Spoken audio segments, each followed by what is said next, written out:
নতুন দলও করতে পারি বা পুরনো কোনো দলের সাথে আমার একত্রতা পোষণ করতে পারি। সংবিধানে রাজনৈতিক দলগুলো আচরণ কেমন হওয়া উচিত এটা নিয়ে একটা চ্যাপ্টার থাকা উচিত, যেটা এখন নাই। আগামী দিনের তরুণ প্রজন্মকে স্বৈরাচারী কায়দায় মাস্তান বানানো, সেই চিন্তা থেকে বেরিয়ে আসার জন্য আমি অনুরোধ করব। তরুণদেরকে আপনি সবসময় অ্যাপ্রিসিয়েট করেন, তাদেরকে এগিয়ে যেতে বলেন, তাদের সাথে আছেন, এই কথাটি বলেন। বাংলাদেশের তরুণরা এমন একটা সময় ছিল যখন দেশ থেকে তারা চলে যাওয়ার, পড়াশোনার জন্য হোক, ক্যারিয়ারের জন্য হোক, চলে যাওয়ার একটা প্রবণতা আছে। ঠিক সেই সময় জুলাই বিপ্লব আসলো এবং তরুণরা দেখিয়ে দিল যে তারা আসলে দেশের জন্য কতটা ত্যাগ করতে প্রস্তুত। আমরা দেখেছি ক্ষমতাসীন দলেরও একটি তরুণ দল ছিল, তারা দেশের বা দেশের জনগণের বিপক্ষে দাঁড়িয়েছে নিজের স্বার্থের জন্য। নানা সময়ে তাদেরকে ব্যবহার করে স্বার্থসিদ্ধি করা হয়, সেটি যাতে আর না হয়, আমাদের তরুণরা যাতে নিজেকে গঠন করতে, দেশ গঠন করতে কাজে লাগতে পারে, আমাদের কি কি করা উচিত বলে মনে করেন? আমি প্রথমেই মনে করি আমাদের রাজনৈতিক সংস্কার হওয়া উচিত এবং আমাদের সংবিধানে রাজনৈতিক দলগুলো আচরণ কেমন হওয়া উচিত, কেমন ব্যক্তি সংসদে গিয়ে আইন প্রণেতা হওয়া উচিত, এটা নিয়ে একটা চ্যাপ্টার থাকা উচিত, যেটা এখন নাই। এরকম একটা পরিকল্পনা ছিল, সেটা হতে দেয়া হয়নি। সেটা হলে কি হবে, রাজনৈতিক দলগুলো যারা স্বৈরাচারী চিন্তা এবং মনোভাব নিয়ে যে সুদীর্ঘদিন আমি যাব, ক্ষমতায় থাকব, অনেক অর্থবিত্তের মালিক হবে, এই চিন্তা যদি কোনো ব্যক্তি করেও থাকে কোনো দলে, সেখান থেকে যাতে তারা বেরিয়ে আসে।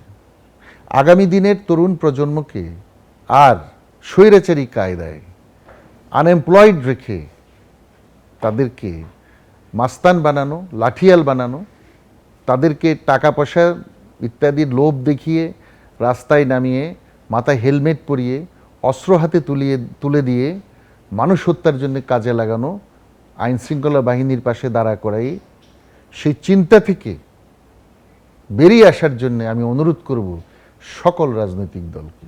আপনার বক্তব্যটি স্পষ্ট স্যার।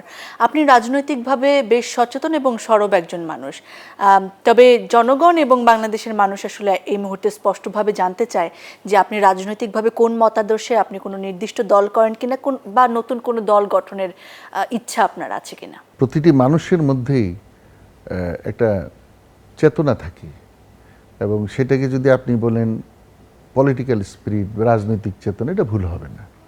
আমার রাজনৈতিক চেতনা বাংলাদেশ, বাংলাদেশের মানুষ, আমার দেশের সার্বভৌমত্ব। আমি মনে করি যে আমার দেশের নিরাপত্তার জন্যে যা যা দরকার আমি সেইটার জন্যে সব কিছু করব। আমার মেধা, মনন, শক্তি, যদি প্রয়োজনে আমাকে আবার লড়াই করতে হয় আমি তাই করব। এটা আমার রাজনীতি।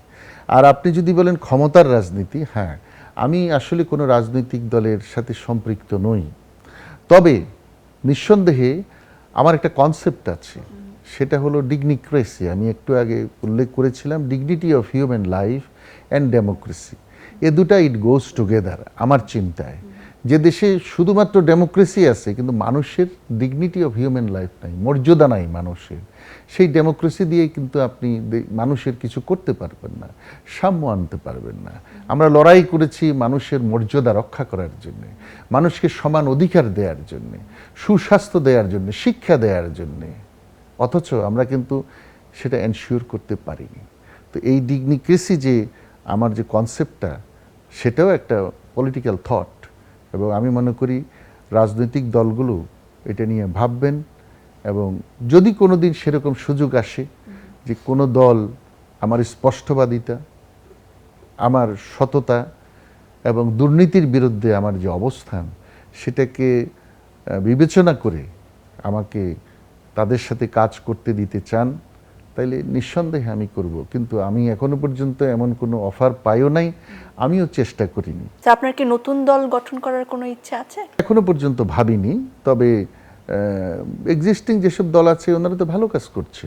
নতুন দল যদি সেরকম আমার চিন্তা চেতনার সাথে এরকম যদি হয় যে না আমার পক্ষে সম্ভব হবে, আমার সমমানা লোকরা আমার সাথে একাত্মবোধ করছে, এতদিন তো মানুষ কথা বলতো না, এতদিন তো আসলে আমাদের ভাষা এবং চিন্তা দুটোই হারিয়ে গিয়েছিল। এখন কিন্তু অনেকে আসে, আপনারা আসেন, আগে কিন্তু আমি এ ধরনের মিডিয়া কেউ দেখিনি।